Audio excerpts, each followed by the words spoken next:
welcome back or welcome to the guest channel. I'm Lexi and today's video is going to be a part of my 2025 goals video series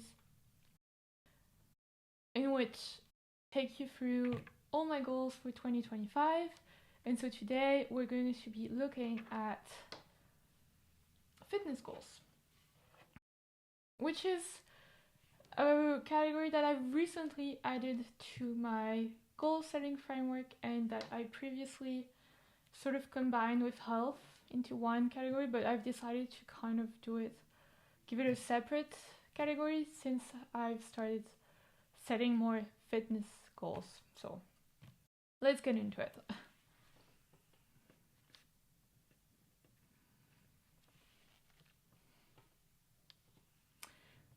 So if this is the first video you're watching in this series, I always break my goals down by timeline. So I start with 1 month, then 3 months, then 6 months from now, then 1 year, then 3 years, and then lifetime.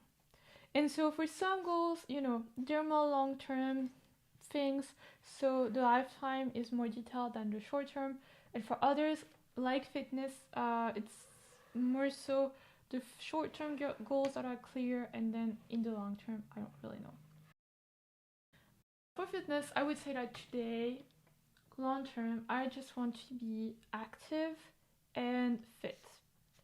And so by fit, I mean that I want to have, a decent level of cardio, endurance, strength, be able to do a few reps of a few abs reps, that kind of stuff, have a strong core, all of that stuff. And I want to be active, not necessarily be super, like, I don't necessarily aspire to be a super athlete, but I would like to be someone who moves 4 or 5 times a week at least, doing something I enjoy. So I say this is something I've added very recently to my goal setting framework because if you're new here and you haven't watched my previous videos, you won't know that I have been diagnosed with MS 2 years ago. And so as a result of that, and all the issues surrounding that and other issues in my personal life at the time, I kind of stopped working out for the past 2 years, or when I did, it was on and off. Like, obviously the first year I spent 6 months alternating between hospital and being off work and all of that, so I really was in no state to be working out. But last year it was mainly that I kind of did it on and off, and I kind of became unfit. I used to be someone who, was an athlete. Like, I did track and field for a long time.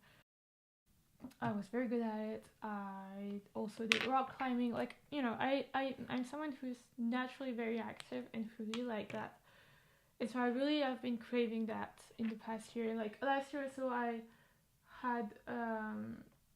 twisted my ankle also in June. So it was a bunch of circumstances, and last year I wasn't exercising for the right reasons, because since I stopped working out for basically 2 years, I put on weight. I've always been very consistent with my weight, and then like last year I nearly went up to 70 kilos, which I usually am around 55 kilos. So that was it happened very gradually, but it happened, and I didn't like it, obviously. I didn't feel good about it because it wasn't that necessarily like the appearance, although that wasn't something I was really appreciating. It was mostly the fact I was so unfit. Like, when I would try and work out again, like routines that were super easy for me, like ab routines that I could do so easily, just became so hard and painful. And I kind of got mad at myself and for getting to that stage, for letting myself get to that stage, for like my diet was pretty poor in the past couple of years, because well, they weren't happy times really for me, so food was somewhat a source of comfort. So not that I've ever had any major like eating disorder or really unhealthy habits, like sure I've had larger meals, but never like 10 servings in one meal. Like, it was never exceptionally unhealthy, but it wasn't healthy for sure. And, I really hated that part, that period of my life. Like, and it also represents like everything that went wrong at that time. So now that things are looking up and I'm motivated again, I'm in a really good cycle, I really want to keep going, and so I've set myself some fitness goals. And really one goal as of now, which is I am planning to run my first semi-marathon in March. And this may be my first and my very last semi-marathon. I don't know. Like I said, I used to do track and fields, and I used to really enjoy that. But I was running short distances because it was when I was much younger. So when we did track, it was more like 3K max. I did some 5K races also, and so these are distances I like and I truly enjoy. I I used to run 10K easily. Today that's complicated. Like right now I've just started training. I mean, I've been training for like a month at this point, and I run over 10K in my runs, and I'm starting to build up to it, but it's still not that comfortable. Maybe once I get to a point in my training where it feels really not effortless but really good to run 20K, and then I may continue running that distance. But as of now, like, running 5K is easy and I like it. Running 10K for now isn't that enjoyable, but will probably be by the end of my training. But I don't know if I will be comfortable with 20K, and I don't know if I will want to be, because that is a lot of time having to, of course, if you run fast, it takes up less time, but training for such long distances does take time. And I have some friends who've run marathons, got into running and stuff. I don't know that that will ever be what I'm into, but I don't know. Like, I'm open to it.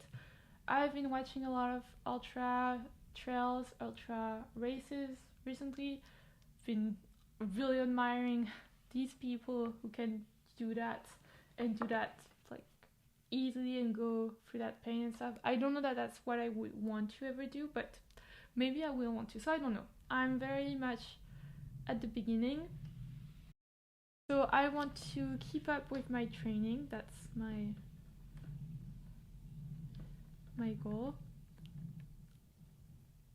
for the next month. And then, once I've done that, I know that there's another race I want to do in June in France, which is like a cool race. But it is shorter. It's not a semi-marathon.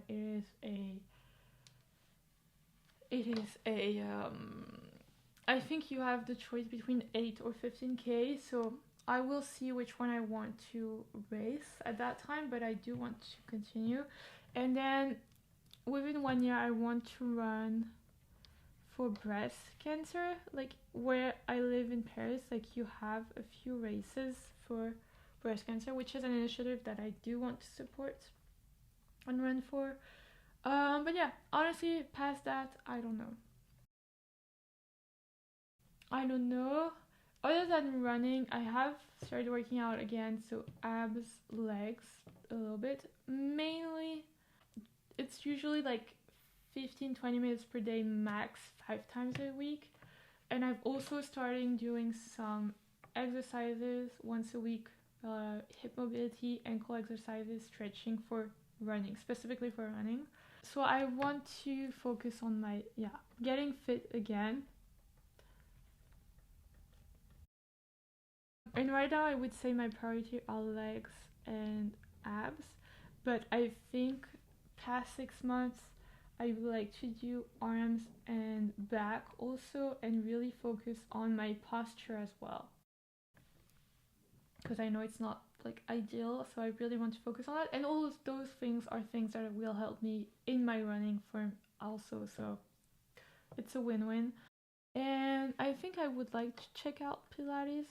Like, I've been doing some YouTube videos about that, but I would really like to strengthen my core and stuff. And so I would like to take some classes.